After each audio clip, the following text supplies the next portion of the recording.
Okay, I want to read first a special feedback, and again, I tell people please send me feedback. It's so helpful.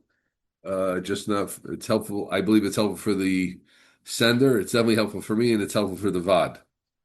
And here, there's a little bit that was sent to me about we were talking about being mindful as you eat, and as a way of dealing with miyat tanug, just to feel more tanug, etc. So listen to this. I think this is Gavaldig. What's it going to be like during the third base of Mikdash? This is from a book called Bread and Water. Jewish women find God in the everyday. Okay, the Chabad-oriented book. In Dayenu, it's enough for us. My Passover Guide to Spirituality by Alana Friedman. People I don't know, but they sound like good from women. God bless them. So now, a meal. Listen to this. A meal will not be an annoying but necessary interference in the day's meaningful activities. Right today, people. I mean, some people really dig in when they eat, but other people say like, "I wish I have to stop for lunch, etc." Nor will it be a binging escape from the conflicts of reality. Right, two ways that we sometimes incorrectly see eating today. It's just an annoyance, or it's I'm going to binge. Right? Oh, I'm so down. The body will enjoy the flavors and nutrients. The emotional child will feel nurtured.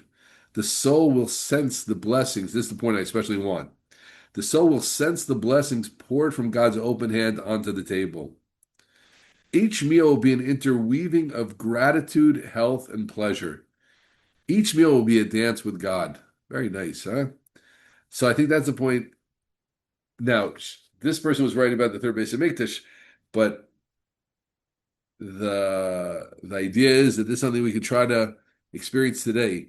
The soul will sense the blessings poured from God's open hand onto the table. Tamu uru kitov Hashem. The pasuk says, "Tamu, taste and feel that Kadosh Baruch Hu is good. The Baruch Hashem loves you. And that's why He gave you these delicious favorites. That's why He gave you this hamburger, right? Each meal will be an interweaving of gratitude, health, and pleasure. Each meal will be a dance with God. Okay, dance with God, that's pretty up there. But that idea is that to feel interweaving of gratitude, health, and pleasure, right? Kadosh Baruch Hu, I think that's really well describes an interweaving of gratitude and pleasure. Right? The health is the health. That's not our point. But right, gratitude and pleasure, and healthiness also could be, right. It's not you could put the health in actually, right? It's not just oh, it tastes so good. It's also this is making my body strong, right? So Kadosh Baruch Hu gave me this wonderful stuff to make my body feel good. Okay, so I'm happy that I rechecked this. I was planning on printing this out, then I forgot to. Then I remembered it, Baruch Hashem, because I think it's very worthwhile. And I don't know why on that high. So we started the VOD with a high. On an honest note, it didn't go so well for me. I don't know why. Maybe I'm too busy. Maybe I forgot a few times, but I definitely did it a few times, and it was hard for me to connect. But that doesn't mean if it works for you, I would definitely advise. And I'm going to try for another week. And our first Kabbalah, as we talk further, is I think people should try that again. Take that for 3 minutes of eating. Eat mindfully, feel the tuvas of Ori, feel the goodness of a Kadosh Baruch Hu, feel the connection to Hashem. Eat slowly, taste the flavors, touch that dance, interweaving of gratitude, health, and pleasure. Beautiful. Um, let's go back to the idea of Tanug itself, Mia Tanug. This, as I referred to last week, I believe is a hard avoda in our generation. My son told me this Shabbos that he heard a hesped that the great Ramosha Shapiro gave for none other than Mr.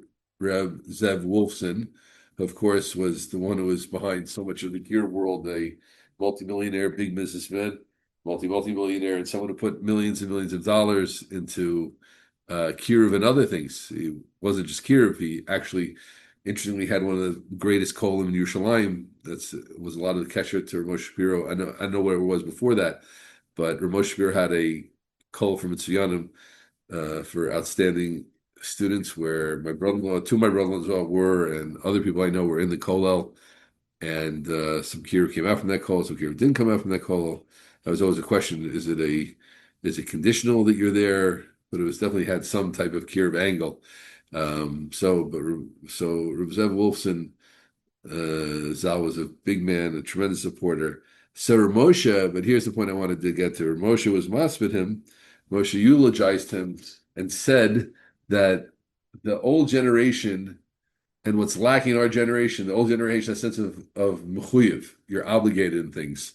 I think that really says it. I was happy to hear a Gadol B'Yisrael define that, a difference in our generation, last generation. The sense that generation felt much more, I have to do this. It wasn't, I'm learning because I like learning, I don't like learning, etc. It was much more, I got to do this. And sometimes maybe that was a little bit dry, but for sure, there's tremendous, tremendous results and tremendous way to live, to feel mechuyev. I'll tell you from another angle where I heard that, saw that once in the book on the Tasha Rebbe, a bacher, the details might be a little bit off here, but the point of the story, for sure we're getting right, was that a bacher asked the Tasha Rebbe one time, it was 5 a.m. and Alos was maybe 5:45, and he wanted to say Shema and then go to sleep, and have taken care of his chiyuv of Alos, a chiyuv of Kriya Shema. That was his plan, which sounds like a good plan. So the Tasha Rebbe said, no. You want to be mechuyev. Go to sleep feeling mechuyev. I mean, this boy was saying, I'll take care of my responsibility for Kriya Shema, and then I'll go to sleep with a clear conscience. And he wasn't trying to pot himself in Kriya Shema. He wasn't saying, I'm going to say Kriya Shema not well, right? It wasn't like sometimes people I try not to daven mincha early on Shabbos day because I know I'm so tired. It would just be like taking care of it, getting rid of it. He wasn't trying to get rid of it. He wanted to take care of his responsibility. And the Tasher said to him, no. The Rebbe said to him, no. Stay with that feeling of being mechuyev, which is the echo of what Ramesh Shapiro was saying also. That sense that it's not up to me. I have to do something. So where am I going with this, friends? It's hard for us to be my tanug in our world because we're very tanug oriented. We're very pleasure oriented. We're very pleasure seeking, much more than old Europeans were. So it's a koshi. I'm not answering the koshi. I'm not answering the difficulty, and I'm not excusing the difficulty. I'm just making everybody aware of the difficulty. That's part of when we talked about like miyatanu. What do you mean? I have to my tanu? I can have it all. That sense I'm mechuyev in something. I have to do something. It's all about my pleasure. So it's a hard one for us. So that's why it's so important. Now I want to just give a chizuk, and then we're going to share another miyat and have a nice avoda. I think as we keep moving. It's very important to be a model, a normal model of something else for our children, Talmidim communities. I don't think people appreciate this. I'll tell you where I feel this with my phone, right? Many from people don't have smartphones. Many from people have smartphones. Many people have smartphones, don't have kosher smartphones or have filters, which I think is a very, very bad thing, personally. Yeah, we should have a filter. I would, in a certain way, women also, but at least a time filter or something. I've read crazy, terrible stories about women that just get totally sucked into their phone, ignore their children, ignore their husband, ignore their responsibilities, etc. Not good. So women for sure need a control on their phones, but men do also. But anyway, but I have a phone, and I personally feel that as having a phone and being someone who does have certain guidelines with it, and I let them be known. I try not to look at my phone until after chakras. I'm pretty. I don't just try. I'm pretty solid about it. Can I say I never look at it? I don't know, but I don't sleep with it next to me. I try. Strongly. I don't basically look at it till after chakras. Once in a while you make a mistake or something is pressing, but generally I don't. I don't look at it Motzi Shabbos till after Sunday. So. And here's the point, friends. I let it be known to people these things because I feel hagufa. The fact that someone who does have a position, at least, and I do have a position, I can't ignore it. And so on the one hand, but I have a phone, but then I'm controlling it well. I hope it's an example to people. That's my goal. Halavai will be hope to my children and to other students, etc., to see an example. I don't say it as such, and believe me, in plenty of ways, I don't think I'm a good example. But in this thing, I think I am a good example a little bit. Yeah.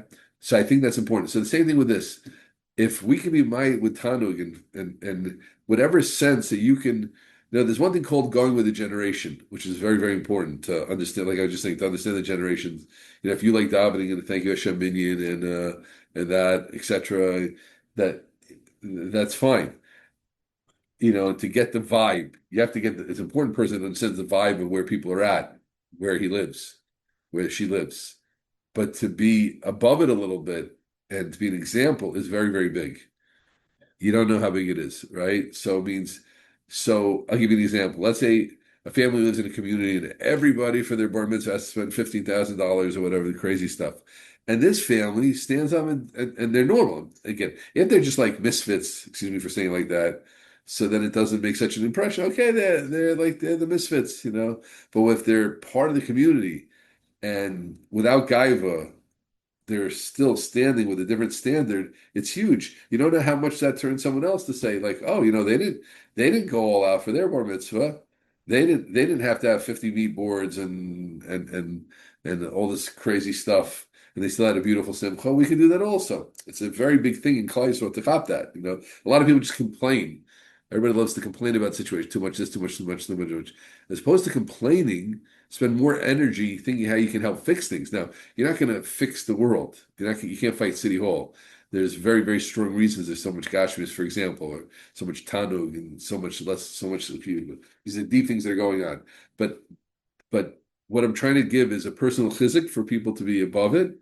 But not just a personal chizik, means it's a community chizik, because you can be a great example, and you don't know the next person who's not going to do it. Like, oh, we didn't buy all new skirts for our daughter when she went to summer camp, and she didn't die, and now that becomes the energy. Some of the Schwartzes didn't. I heard the Schwartzes sent to Camp Renas, Basia, and they didn't get all new aloe skirts or whatever, and the daughter was well liked in this class anyway. And so maybe I don't have to do it for my kid. There's a very strong mass mentality with a lot of things.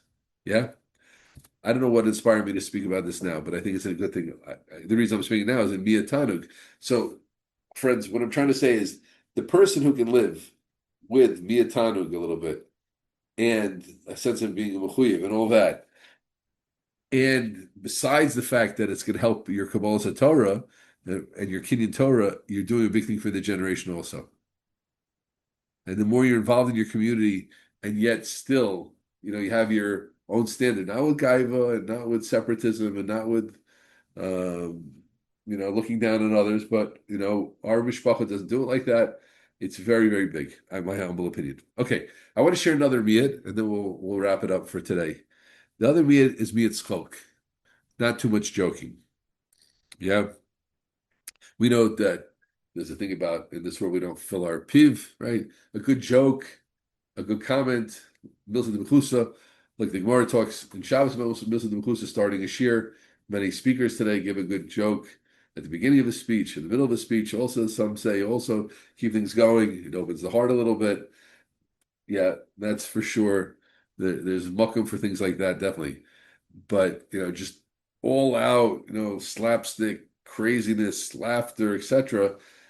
has its own issues, but that's on its own, and that's brought down to a farshim. But what I want to talk about is the idea of miyatzchok is how does that run counter to Torah? Like, what does that have to do with it?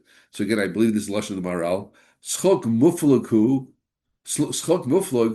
means like very big tzchok, not a good comment, a wisecrack, a good joke, a pointed comment, a little humor, which even though Yisrael were also who have that machshava. It's the opposite of machshava. Okay, this is important.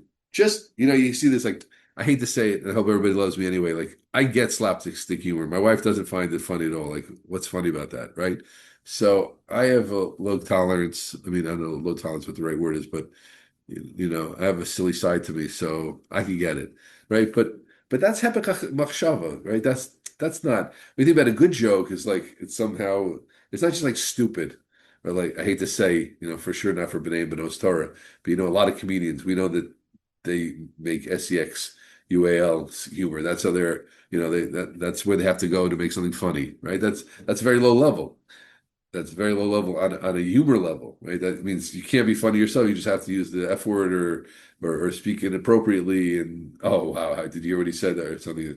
So that's obviously chas v'shalom. We're in bar minan. We have nothing to do with that. But the point I want to talk about is that's hepek machshava. That's the point. That's not intelligent. That's hepek machshava. That's not. Torah is seichel, right? So just like tanug, right? Too much tanug. Torah is the Torah. Part of it is the antithesis of tanug. It's far from it. Torah is not shenidik. It's not Torah isn't sleeping, it's awake. Torah isn't sinking into the world with your teeth. It's being an ish machshava. Tzchok, the same thing. It's going out of the Torah way. Good? So muflagu hepech machshava.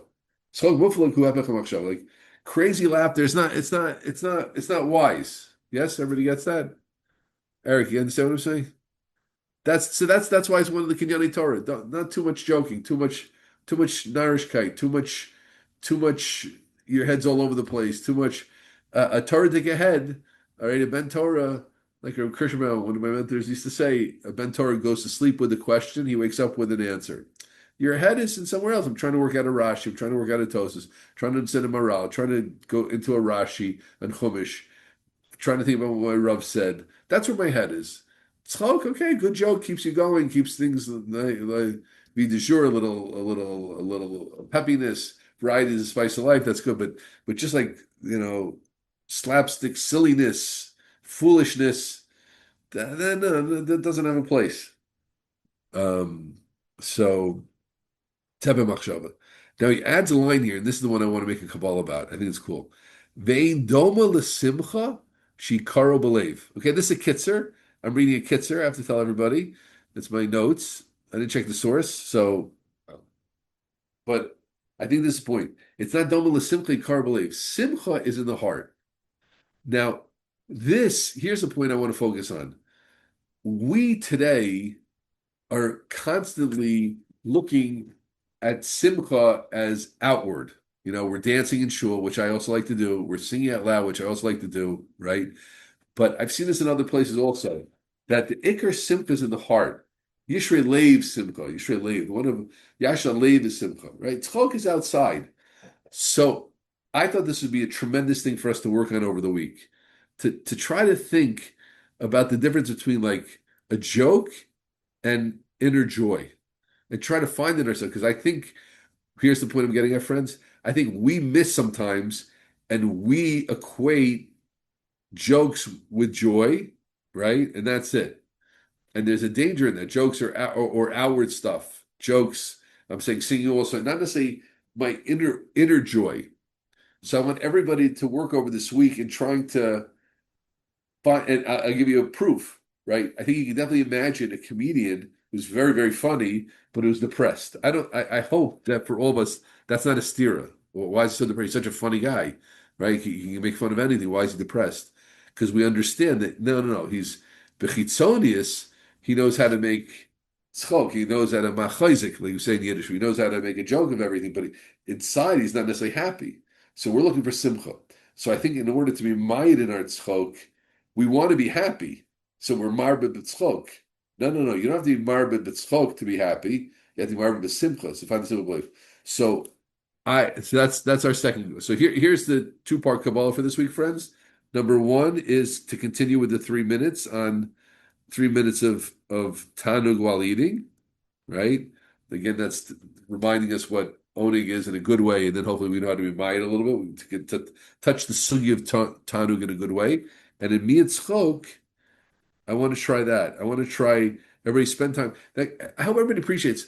Why do I do this sometimes, as opposed to just giving do this? Because these are topics which you have to get into and live a little bit. It's not just do this, and